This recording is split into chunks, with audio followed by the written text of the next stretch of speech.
Saludos. Justamente hace 100 años, Europa estaba sumida en una terrible guerra, la denominada Gran Guerra.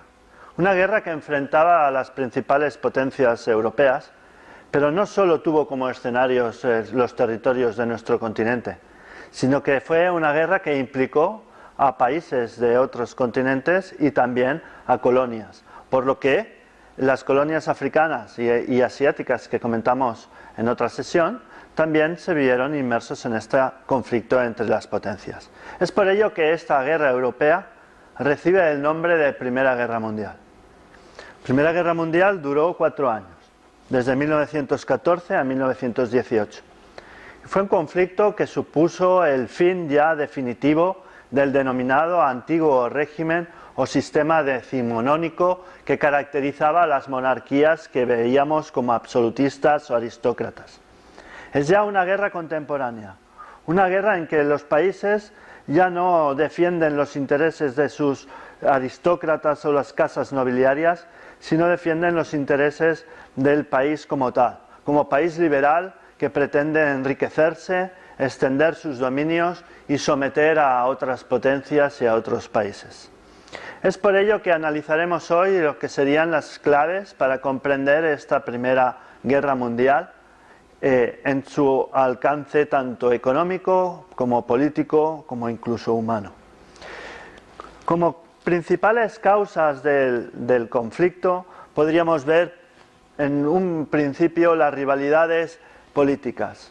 Los países emergentes, los países que desarrollaron esas revoluciones industriales y ese dominio territorial en otros continentes, se disputaban riquezas, se disputaban territorios, se disputaban rutas navales, estaban en un conflicto entre crecer económicamente o someterse a las condiciones de otras potencias. Es por ello que principalmente Francia, Gran Bretaña y Alemania eran los países que rivalizaron dentro del continente. Pero por primera vez aparecen dos potencias extraeuropeas. Estados Unidos, como vimos en su crecimiento tanto interno como en economía industrial y tecnológica, también tendrá algo que decir. Y en Asia, Japón también será un país que a la línea de lo que está ocurriendo en Estados Unidos también tendrá su propia revolución política que conllevará también una revolución industrial y tecnológica. Es por eso que el foco de la economía mundial ya no se centra exclusivamente en la antigua Europa, sino que tendrá unos nuevos protagonistas fuera de este continente. Las ambiciones territoriales serán una condición para las potencias si quieren crecer económicamente. Conseguir colonias, expandirse territorialmente, conseguir fronteras, recursos, será uno de los objetivos de estos estados liberales que, como decimos, tienen como objetivo el enriquecimiento de las propias empresas y del propio país. El país, los gobiernos, los ejércitos se pondrán a las órdenes de esos dirigentes ambiciosos que quieran que sus países extiendan sus dominios más allá de sus propias fronteras. Eso va a la luz también de los nuevos nacionalismos. Ya en el siglo XIX empieza a gestarse ese sentimiento de pertenencia ya no a una casa real o a un rey que nos ejerce como referente, sino a una cultura, a un pueblo, a una lengua, ¿no? A un origen histórico que nos identifica a todos los miembros de un territorio como hermanos o como partícipes o copartícipes de unos mismos instrumentos culturales. El nacionalismo será exacerbado en estos prolegómenos de la Primera Guerra Mundial para enaltecer el valor, ¿no? y el sentimiento de defensa que los jóvenes van a tener para defender su bandera. Ya no para defender a una corona, sino defender a una bandera que nos vincula a todos. Ese nacionalismo, con el sentimiento político y con la expansión territorial, llegará ya a su paroxismo justo después de la Primera Guerra Mundial, con la aparición del fascismo italiano, el nazismo alemán e incluso el franquismo en España. Será un ultranacionalismo.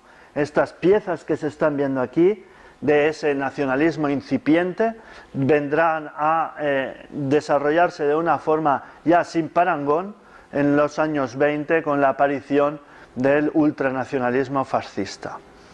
Todos estos elementos confluirán y llevarán a Europa a romperse en pedazos, a establecer unas fronteras, unas líneas de guerra, serán los frentes, que a un lado tendremos a un ejército, a otro lado al otro ejército, ejércitos que estarán configurados por esas masas proletarias y de trabajadores que pasan de las fábricas a las trincheras y que morirán en esta guerra prácticamente pues, unos 25 a 30 millones de personas entre directamente militares, civiles y bajas en hospitales. Una guerra que nunca antes se había visto por el volumen de víctimas, por lo cruenta que es y por la tecnología que se aplicará. Hemos visto que el desarrollo tecnológico tanto de la primera como de la segunda revolución industrial iban orientados a aumentar la producción de productos que al fin y al cabo servían para el consumo.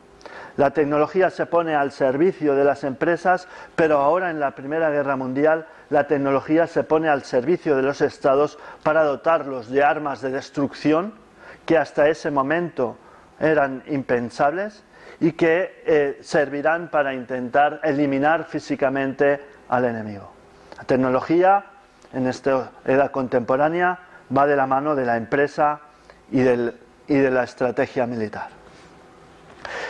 Como una de las consecuencias también de esta Primera Guerra Mundial es que ya los antiguos imperios de origen medieval desaparecerán completamente. El nuevo mapa europeo será un mapa moderno, un mapa con banderas, con naciones y que deja atrás los antiguos imperios.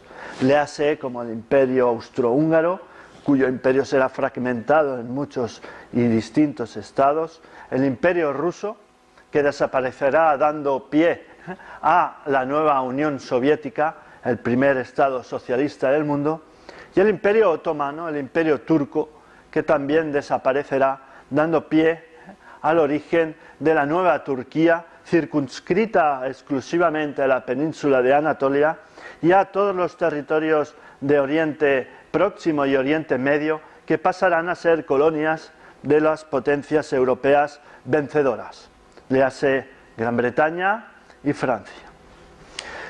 También conseguimos después de la Primera Guerra Mundial la obtención plena del sufragio universal. El voto ya no estará solo circunscrito a las élites, a los hombres con rentas, sino que ya se defenderá la figura de un hombre, un voto. Y con la emancipación femenina, también la mujer poco a poco irá alcanzando ese derecho a voto. Con la ampliación del sufragio entrarán nuevos partidos políticos. Los partidos liberales entrarán en crisis. De alguna manera se les responsabiliza de los desastres humanos acaecidos durante los 4 años de guerra. Una guerra de desgaste. No fue una guerra rápida y efectiva como en un principio las potencias preveían, sino que fue una guerra de desgaste en la que el coste superó para todos los países muy ampliamente los beneficios conseguidos. Esa guerra tan desastrosa hizo que los partidos liberales, los partidos tradicionales entrasen en crisis y los nuevos partidos socialistas, la socialdemocracia, consiguiese gran parte de ese nuevo electorado que era clase trabajadora y que veía que los nuevos partidos socialdemócratas podrían velar por sus propios intereses.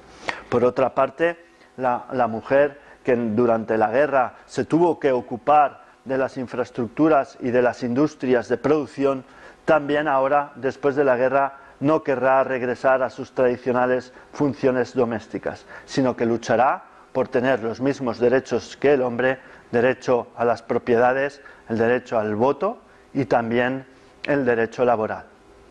Bien, la Primera Guerra Mundial marcará un antes y un después. Después de la Primera Guerra Mundial estamos ya en plena edad contemporánea. Muchas gracias y hasta la próxima sesión.